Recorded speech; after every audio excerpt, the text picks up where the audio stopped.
Hi folks, it's good to see you again. Thanks for spending some time with me. This is another episode, as you may know, of exercises from the books called The Beast by Matt Franke. This is from book number 4, which is called Releasing the Beast. So after you've done all that work, now you want to really give your inner animal a chance to go. And that's what, there are a lot of challenging exercises in this. I don't know how many of these I'm going to do because I'm more interested in the fundamentals. When you start extending the fundamentals like this, they get, you might end up kind of breaking form and just forcing in order to get the notes to come out. And you want to, as Herbert Clark said, not tear down the machine, but build it up day by day. So I'm going to play a little bit of Waking the Beast number 4. And then I'm going to cover some other ones briefly to just give you a little taste of what's going on here. So Waking the Beast number 4, I really find very helpful, and it's a simple exercise. It's like something right out of Schlossberg.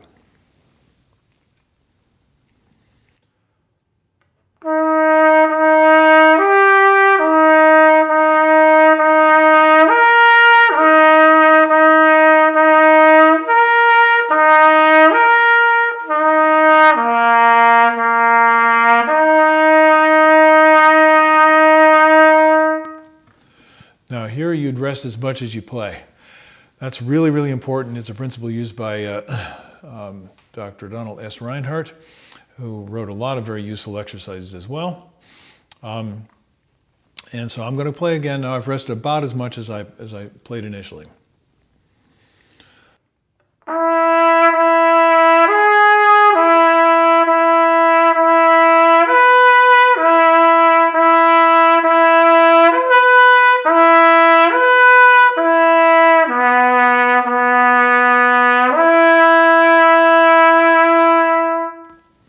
I have a little bit of advice for you when you're practicing simple exercises like these to warm up.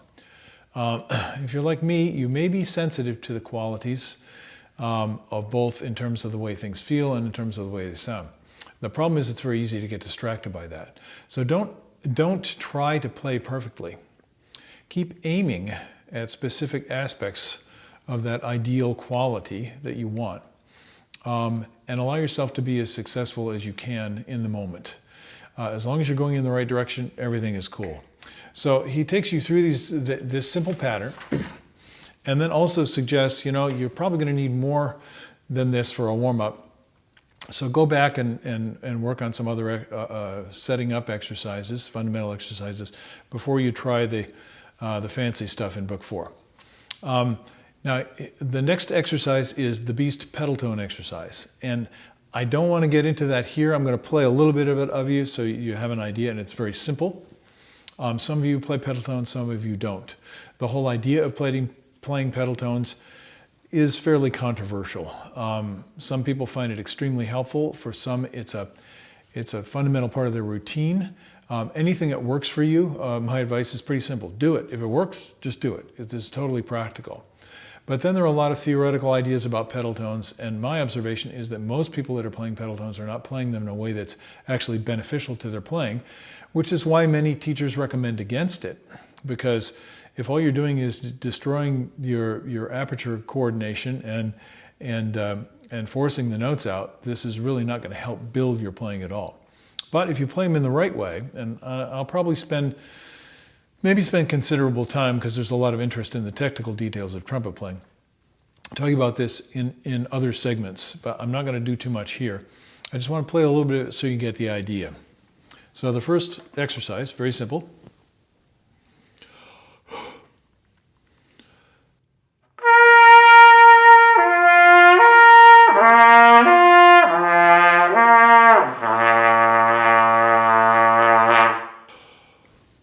So they allow for free airflow. The lips, you're not going to hurt yourself doing these. Well, I suppose I'm one of those kind of people that can hurt myself doing just about anything because I'm trying too hard a lot. But if you just take it easy and enjoy the process, it's low register, you're probably not going to hurt yourself.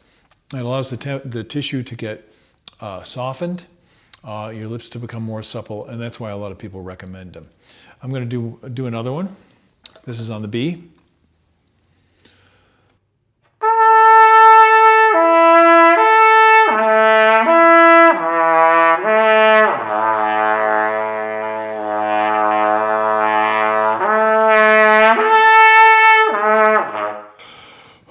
So good for the air. So you may have noticed I slurred back up, and that's something I'll often do in these exercises because for me, one of the main values of the pedal tones is to connect seamlessly to your normal playing register, and to do so in such a way that you can play your entire register from the double pedal C to the double high C as one continuous flow without having to do something extraordinary with the embouchure placement or coordination. In other words, you're set up so you can play the whole range without a lot of manipulation. Let me try one more, and then I'll leave you to your own devices with these.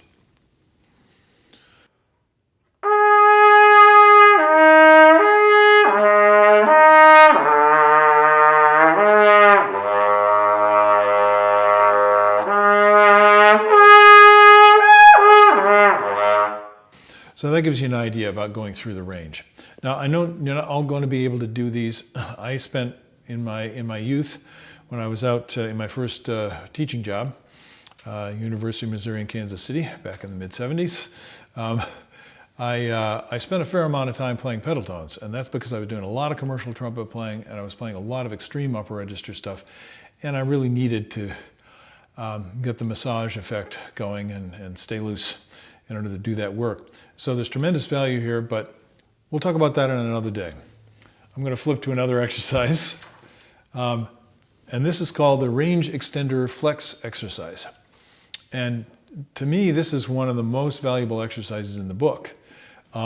You can control it, the intensity of it, simply by controlling where you're playing in the range and how complicated the exercise is. So it gradually builds in length and it builds in intensity in terms of range. So it's really up to you what you do. Try and be smarter than most trumpet players and notice what your body is telling you. You say, okay, that's enough for today. As they say, push yourself away from the table before you're full and everything will be fine. But if you're like me, you'll probably just keep pounding your head against the wall because it feels so good when you stop. So it is what it is. In any case, let me try and give you an idea of what some of these are like. So I'm going to play the first line. I'll just go through the formats and you'll see how it gets more complicated. I feel like I'm being a little too careful today, so I'm going to go after it.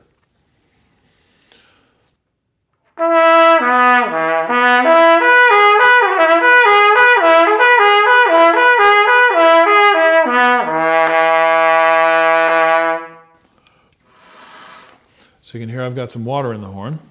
I've been playing for a while. I'm going to try that again. And I think if you were paying attention, you noticed that I'm doing all third valve. The next time you do it, you rest as long as you play, and the next time you do it with 1 and 3. So you're going up through the 1, 2, 3, 4, 5, 6, 7 positions that we have on the chromatic trumpet. So I'll do it with 1 and 3 now.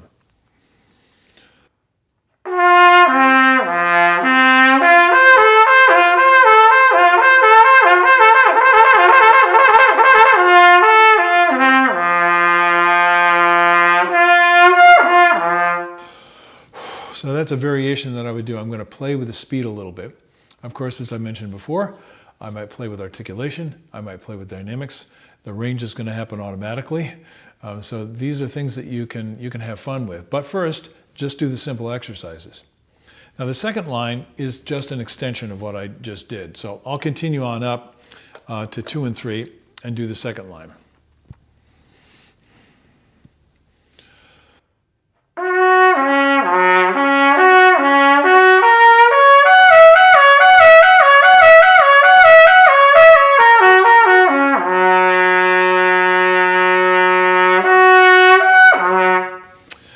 I'm putting those octaves in at the end on my own. Like I said, I always do variations, and I'm always trying to extend the comfort and the control in the breath as I go through. Okay, the next one is the same idea, and now there's a little variation. You're going to emphasize every other note when you get into the upper register. I'll play it for you and then tell you something to watch when you're doing this, to be very careful of, because this can really help you, or you can end up kind of hurting yourself doing this if you do it too forcefully. Let's see. Okay, so this is the next one. Oh yeah, got to remember, put 1, 2, and 3 down.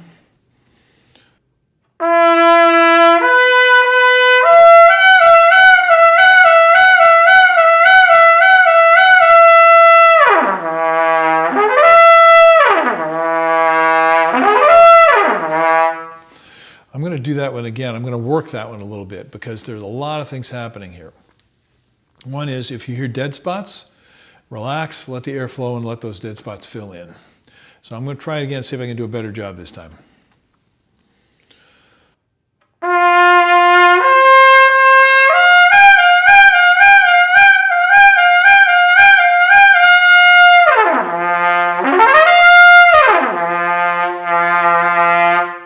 I'm getting a little grippy on the low note. I'm not quite letting go. This is all about staying loose. So when you're covering 2 octaves of range like that and glissing through, it can be very challenging to maintain the balance, the coordination, how poised your aperture is as you're blowing through. One thing that'll help tremendously is don't overblow. What does that mean? In simple terms, it means don't try and push more air through the trumpet than the trumpet will take. And don't try and push more air through your delicate, freely vibrating aperture than it will take. If you try and push too much air through, which most trumpet players are very much guilty of, or you're trying to push the air too hard against the resistance that you feel, then you're out of balance, and you're going to be putting a lot of stress on that delicate area of the lip that's vibrating. So let me try another one. Same thing, I'm going up to 2 and 3 now.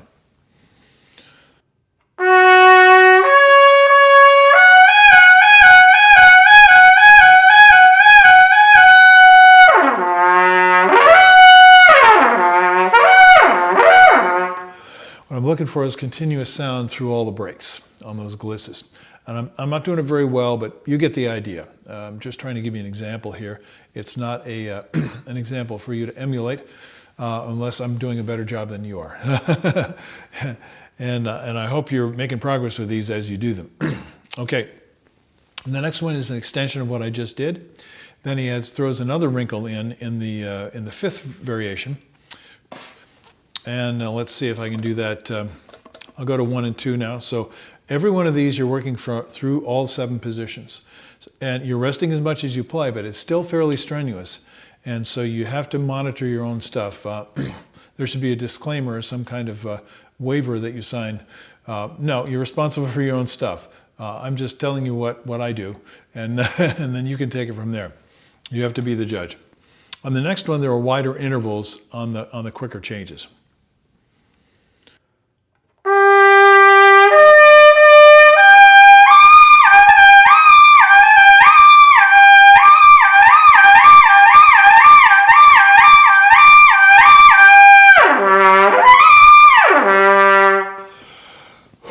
I did that on the end of my ear. I had almost I was way below reserve capacity. I was using everything that I could in order to play. And that can make you really tight. You can end up pressing and squeezing. And you don't want that. But if you're concentrating on following through with the air until it's completely gone, that's a great way to develop your blower muscles, as long as you're not bearing down and squeezing on the air like this. If you're doing that, it's totally counterproductive. But if you're just staying open and throwing to the end, it's a great way to develop your blower, and that's the main tool that you need to be using when you're playing in the upper register. So he takes you through those 5 variations, and then he says option 1, 2, 3, and 4. So these are extended exercises, and you get the idea. I'm going to play the first one. So this is with 1, 2, and 3.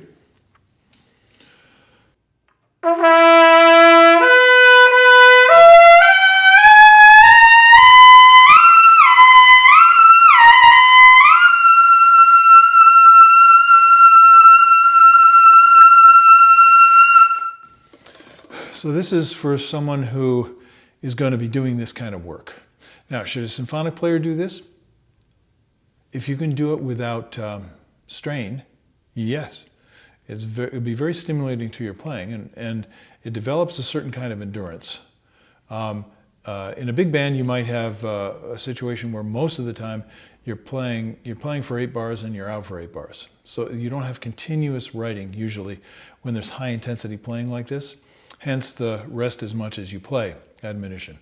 Same thing in a lot of commercial music. If you're playing in a salsa band or pop tunes, you're playing horn licks, then you don't have that sustained kind of playing. In the orchestra, we sometimes do. One of my students asked me to do a video on Poem of Ecstasy by Scriabin.